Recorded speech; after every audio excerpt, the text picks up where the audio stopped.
সেই মজা করে খাবে আজকে। ঝোল দিয়ে দিই উপরে। হয়ে গেল ডাবের শ্বাসের বাইং মাছ ভুনা। বাইং মাছ খুবই সুস্বাদু মাছ, যদি এটা মজা করে রান্না করা যায় আরো দ্বিগুণ সুস্বাদু হয়ে যায়। তো চলেন আজকে ডাবের আঁশ দিয়ে বাইং মাছ রান্না করি। সাধারণত সবাই নারকেল দিয়ে বাইং মাছ খায়, আমি আজকে ডাবের আঁশ দিয়ে রান্না করব। তো চলে এলাম ডাবের আঁশ দিয়ে বাইং ভুনা। তো চলেন কি কি উপকরণ নিয়েছি দেখে নিই। এখানে আছে বাইং মাছ, ফালি কাঁচামরিচ গ্রিন কালার, ডাবের আঁশ, কাঁচা জিরা, কাঁচা গোলমরিচ, রেড কালার কাঁচামরিচ, 2টা পেঁয়াজ ফালি, 3 কোয়া রসুন।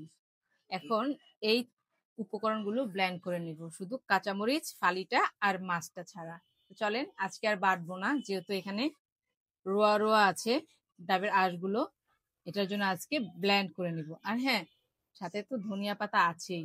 রেডি আমার ডাবের পেস্ট আর মশলার। ওদিকে কড়াই গরম হয়ে গেছে, তেল দিয়ে দিচ্ছি। এই তো মাশাআল্লাহ, বৃষ্টিটাতে কি হয়েছে, কত সুন্দর চুলা ধরেছে দেখেছো। এখন তেলটা গরম হয়ে গেছে, দিয়ে দিবে এর ভিতরে পেস্টটা।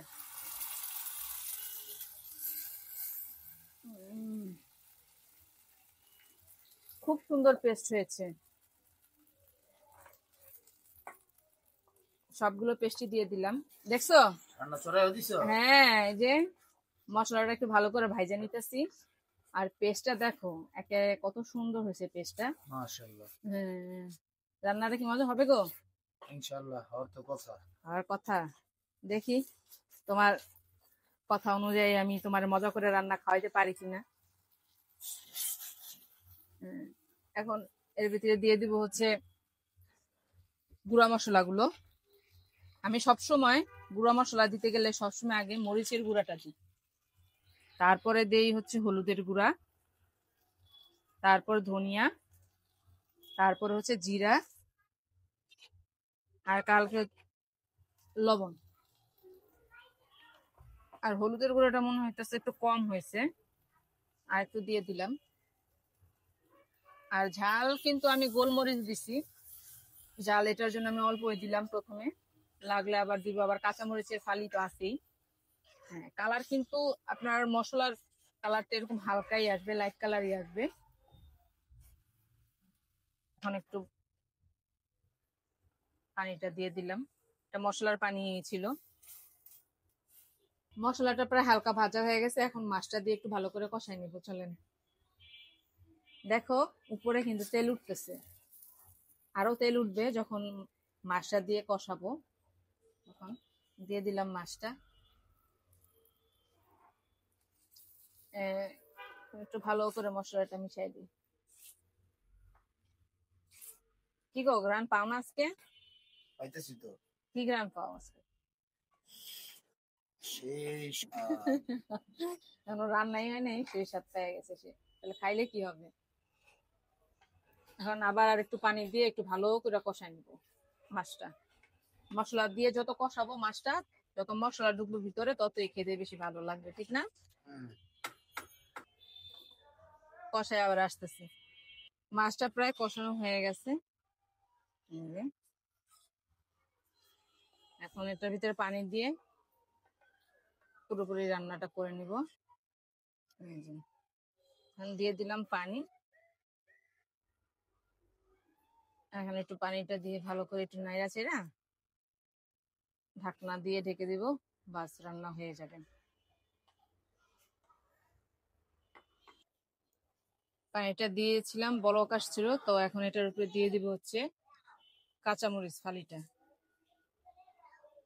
আর দিয়ে দিব 1 টেবিল চামচ গুঁড়া দুধ। এই দুধটা এটা স্বাদটা আরো দ্বিগুণ করে দিবে। আমি কিন্তু বেশি দুধ দিইনি, তাহলে মিষ্টি মিষ্টি লাগবে। 1 টেবিল চামচ গুঁড়ো দুধ দিচ্ছি। এখন ভালো করে নেড়ে চেড়ে দিব, দুধটা যেন পুরোপুরি মিশে যায়। রান্না প্রায় শেষ হয়ে গেছে, এই যে দেখেন। হ্যাঁ, আরে বাবারে, কালার চেখে দেখে মানুষ না স্বাদ দেখে?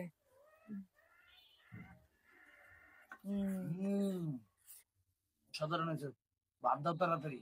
দাঁড়াও, অস্থির হইও না, আগে ধনিয়া পাতাটা দেই। ধনিয়া পাতাটা দেই।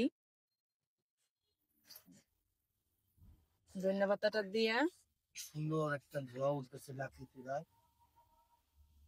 হ্যাঁ রান্না হয়ে গেছে, এখন শুধু নামাই ফেল। দেখো উপরে তেল উঠছে, দেখছো? এখন যদি আরো শুকাই তাহলে তোমরা বাচ্চারা তো খাইয়া মজা পাবো না। তবে যে যার মতন করে রানবেন, চাইলে আর একটু শুকাইতে পারেন বা এরকম হালকা মাখা মাখা রাখতে পারেন। তা আমি একটু মাখা মাখাই রাখলাম।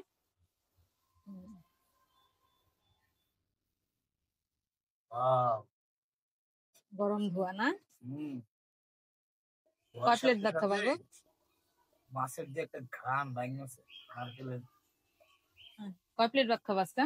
ভাত নরমালি তো 1 প্লেট খাই, আজকে আরেক প্লেট না বাড়াই এসেছি। আচ্ছা ঠিক আছে, চলো। এই হচ্ছে আমার ডাবের আঁশ দিয়ে বাইং মাছ ভুনা, সাথে আছে ডিম আলু ভর্তা, ডাল ভর্তা আর গরমা গরম চিকন চালের ভাত। কি বলেন, আজকের খাবারটা কিন্তু আসলেই জমে গেছে সবকিছু মিলিয়ে। দিয়ে দিলাম মাছ। জানি না আজকে কিভাবে খাবে, হয়তো বা আজকে একটু ভাত বেশি লাগবে, দেখেই বোঝা যাচ্ছে। দুঃখের বিষয়, আমি তো খেতে পারবো না, সাহেবেই খাবে। সেই মজা করে খাবে আজকে। ঝোল দিয়ে দিই উপরে। চলেন খাওয়া যাক। কি গো? হ্যাঁ তুমি দিয়ে আমারে চকলেটের লাভার বদলে তরকারির লাভা দিয়ে দিছো। হ্যাঁ খাও, লাভা দিয়ে খেবা তরকারি। ভালো কথা, তুমি আর ভর্তা বানাইলা কো? আরে ভাই আমি সবই পারি।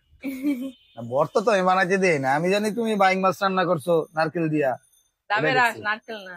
ও ডাবের আশা, ভুল করে ফেলছি। নাও শুরু করি দিলে, ঠিক আছে? দেখেন মা খাইতেছে ভাতটা, মাশাআল্লাহ। সবসময় তো সে একাই খায়, কারণ আমি ভিডিও করে আমি খেতে পারি না তার সাথে।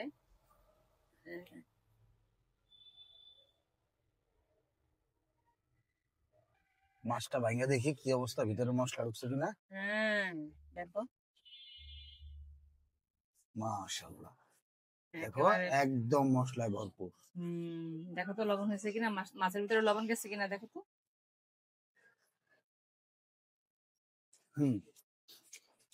লবণ হয়েছে। ভর্তাটা খাই দেখি। দেখো ভর্তাগুলা, এগুলো আমি গ্যাসের চুলায় বানাইছি, একটু মাছটা রান্না করছি মাটির চুলায়। আমার তো জিভে জল আসতেছে রে ভাই, কি খাইতেছে রে। স্বামী সবসময় আগে তাই লেখা আছে না, এটা হাদিসে লেখা আছে স্বামীর আগে খায় না। স্বামীর সেবা করা স্ত্রীর ধর্ম। হ্যাঁ দেখছো, ধর্ম বানাইলে যে জায়গায়। তো আমার এই রেসিপিটা কেমন হয়েছে বলো এক কথায়। অসাধারণ অসাধারণ অসাধারণ। যেমন কালার, তেমন স্বাদ, তেমন পরিবেশন, সবকিছু মিলে আমি স্যাটিসফাইড। আচ্ছা, তো তুমি খুশি তো আমি খুশি, আমার দর্শকরাও খুশি। তো বন্ধুরা, আমার এই রেসিপি যদি ভালো লাগে অবশ্যই বেশি বেশি করে লাইক কমেন্ট শেয়ার করে দিবে, আর আমার পেজটাকে ফলো করে রাখবেন। আর যারা ইউটিউবে দেখবেন আমার ইউটিউব চ্যানেলটা সাবস্ক্রাইব করে দিবেন। আপনাদের ভালোবাসায় এতদূর পর্যন্ত মানে আসতে পারছি, সামনে আরো দূরে যেতে যাই আপনাদের সাথে নিয়ে। তো সবাই ভালো থাকবেন, সুস্থ থাকবেন। Tata, bye, see you, take care, আল্লাহ হাফেজ। আল্লাহ হাফেজ।